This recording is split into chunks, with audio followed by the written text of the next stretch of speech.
So yes, I know what you're thinking. It's very dark. What am I doing filming in the dark? Well, there's a reason to it. Is this stupid light here. If I open the door, it's so dim. It's those incandescent bulbs. There it is there. That's all you get. And you know, being a convertible, because this roof folds down, you don't have a central dome light and there's nothing at the back either. So I'm going to improve things. So I can't put anything up here because this also then will fold up. And I'm going to have to run wires all the way through it, and that's going to be a bit of a faff. I could put something up here, and I thought about mounting a little light just underneath there. So actually what I'm going to do is use these little COB LEDs. There's a link below. They're self-adhesive, and I bought them for that very reason, is that they just come with a couple of wires on the back. I'm hoping I can just wire it into the existing light. They come in a pack of 2. I've also just installed this incredible Atoto unit. There's a full link down below if you've got a Volkswagen Beetle and you don't want to know how I've done that, because it really is quite something special. And again, it's a bit dark. So my thoughts was I got 2 of these. I can mount one underneath and then have that shining down. So let me just remove this old light here. God, it really is. Feels like something from the 70s, this old light. And that's it. Oh, there's a little reflective shield. And then there's the light itself with this tiny little weak bulb. As I was going to buy another bulb, but they're actually funny sizes. And I thought, why am I mucking about with that? I might as well just put a nice modern LED light in, which uses hardly anything in the way of power as well.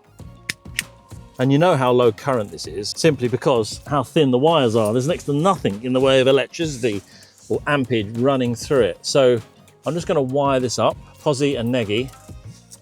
And let's see how much brighter it is. There we go. That's better. I can see what I'm doing now.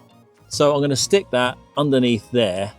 And then it looks like it's all part of the Volkswagen. It's going to give that little bend. Now, I've actually used these in the back of my Mercedes SL. And I've had them in there for years and they work great. So I'm going to just turn the light off at the top and make sure it goes off. All good. So that's going to work beautifully. Right, what I'm going to do, I'm going to get my soldering iron out and I'm going to solder a cup. I'm just going to solder this straight onto it. This is the iFixit soldering iron kit. Comes in a little roll-up bag and it really literally has everything that you want. And not only that, what I love about it is just heats up within 15 seconds. You charge it up, plug in the soldering iron and just adjust the temperature. Cold unit. I've been talking to you for what, 15 seconds or so? Look at that. It's as good as a plug-in mains power unit. So whenever you are soldering, have a think about what you're soldering and how much heat it's going to take away from the tip. It's always about the heat you can get into the actual item itself. So I would suggest to get that on there first and then introduce a solder to it.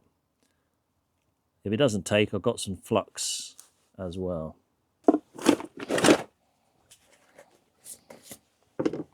There might be some grease on the surface. There we go, it's taking now.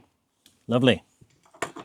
And if you get a build-up of solder on the end of your soldering iron, don't go tempted to wipe it off with a cold sponge because you end up getting a thermal shock over time. One of the easiest things to do is just tap it.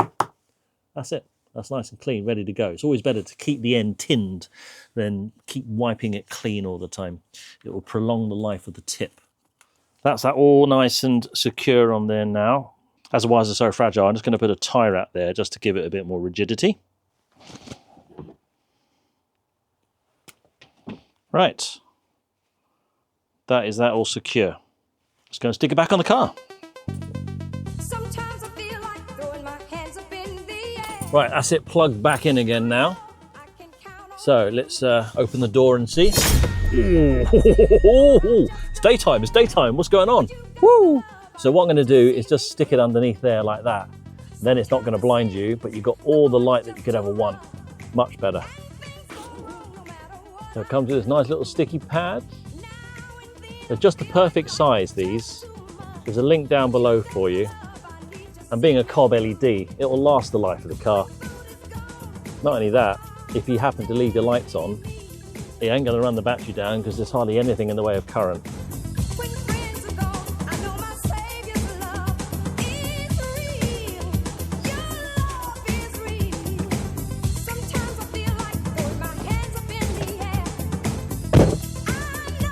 That's so much better. Open the door. Brilliant. see everything now. And let's test to make sure it all works with the door when I lock it. Unlock. Beautiful. So unlock the car, lights come on. We are good to go. So much better. Lovely. Well happy with that. My name's Grooveon. See you on the next one.